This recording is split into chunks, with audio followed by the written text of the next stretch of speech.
इस एपिसोड की शुरुआत भी वहीं से होती है जहां पर पिछला एपिसोड खत्म हुआ था। द विची रोस्टी को उस चाबी के बारे में बताते हुए कहती हैं, प्राचीन पुस्तकों में लिखा है कि पूर्व के सम्राट ने राज्य को एकत्रित करने के लिए नर की शक्तियों का उपयोग किया था। एलिस ने जो चाबी हमें दी है ये वही नर के द्वार की चाबी होनी चाहिए।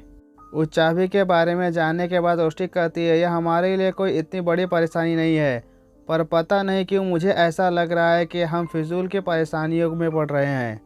रोस्टी और द विची बात कर ही रहे होते हैं कि तभी दरवाज़ा तेज आवाज़ करते हुए खुलता है और उस दरवाजे पर एक आदमी काला चोगा ओढ़े हुए खड़ा होता है।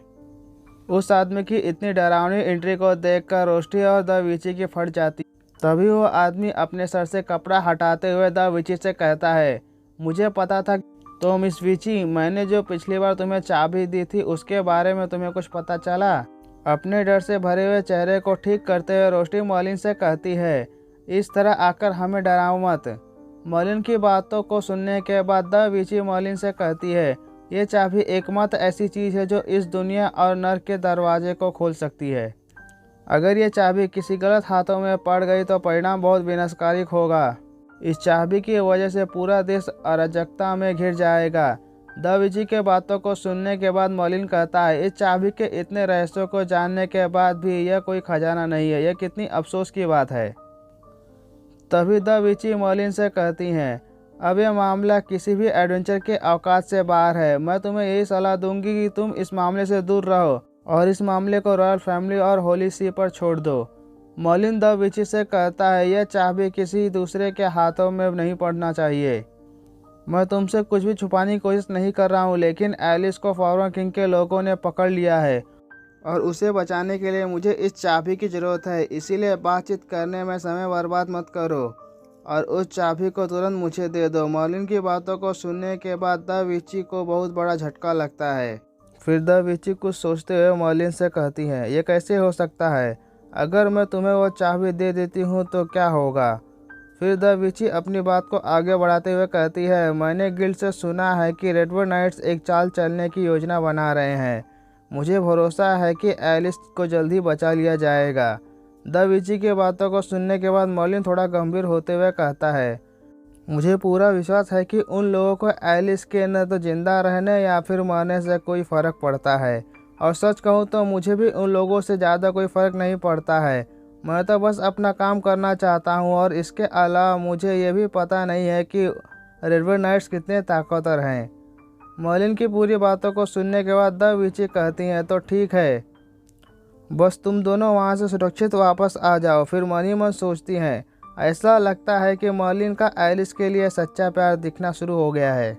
फिर मॉलिन उसकी मदद करने के लिए द विची को धन्यवाद करता है। फिर मन ही मन सोचते हुए कहता है, अगर मैंने एलिस को नहीं बचाया तो मुझे उस पूरे कर्ज को अकेले ही चुकाना होगा। यह किसी भयानक सपने के सच होने जैसा होगा। इतना सोचकर मॉलिन वहाँ से जाने ही वाला होता है कि तभी रोस्टी उसे पीछे से आवाज़ देते हुए थोड़ा सीरियस होकर कहती हैं, तुम अकेले एक एडवेंचर के रूप में क्या कर लोगे? क्या तुम श्योर हो कि दूसरी पार्टी पर भरोसा किया जा सकता? अगर तुमने उन लोगों को चाबी दे दी तो इस बात की क्या गारंटी है कि वो लोग भी तुम्हें एलिस को सौंप देंगे? इस पर मॉलिन हंसते हुए रोस्टी से कहता है, तुम्हें इस बात की चिंता करने की कोई ज़रूरत नहीं है। मैं खुद अपने हाथों से उन लोगों को नर्क भेजूंगा।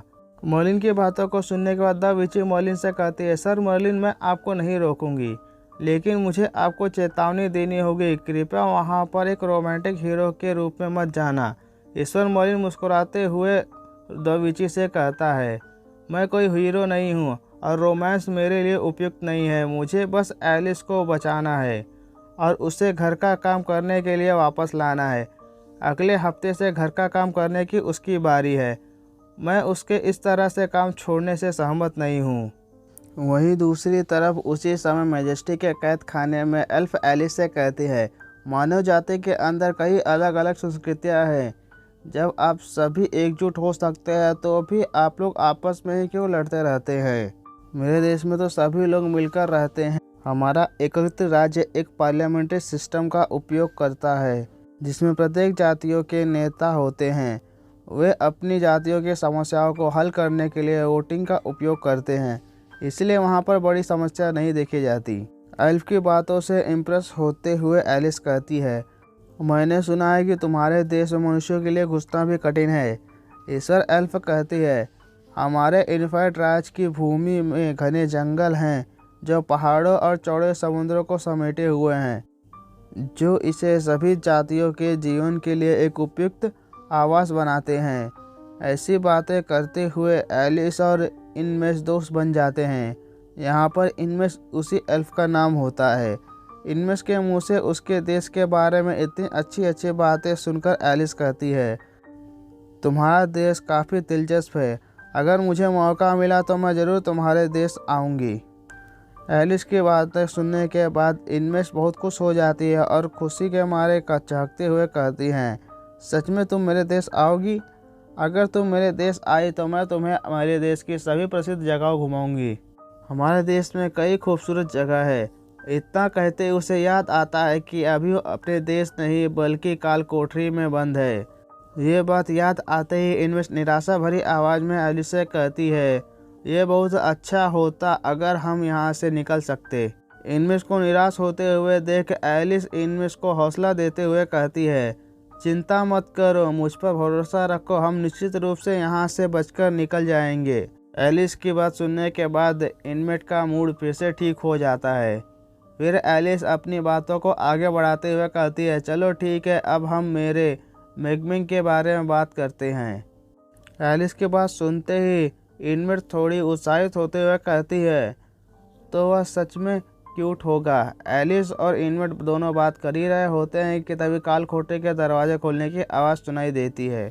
जैसे ही वो दोनों दरवाजे की तरफ देखते हैं तो उन दोनों को दरवाजे पर जो है हाथ में एक कटोरा लेकर खड़ा हुआ दिखाई देता। ये देखकर इनमेट डर के मारे कांपने लगती है। इनमेट को डरा हुआ देख एलिस उसके आगे आकर खड़ी हो जाती है। तभी जॉय उन दोनों को देखते हुए कहता है, तुम दोनों एक साथ बहुत खुश लग रही हो। तुम दोनों को एक दूसरे का साथ बहुत भा रहा है। क्या मैं तुम दोनों के छोटे से समूह में शामिल हो सकता हूँ? मैं बहुत कूल आदमी हूँ। अगर तुम दोनों मेरा स्वागत नहीं करोगी तो इसके बारे में भूल जाओ। मिस एल्फ, मुझे तुम्हारे खून की फिर से ज़रूरत है। इसके बाद ये एपिसोड यहीं पर ख़त्म हो जाता है। अगर आप लोगों को हमारा वीडियो पसंद आया तो हमारे वीडियो को लाइक कीजिए। Thank you for watching.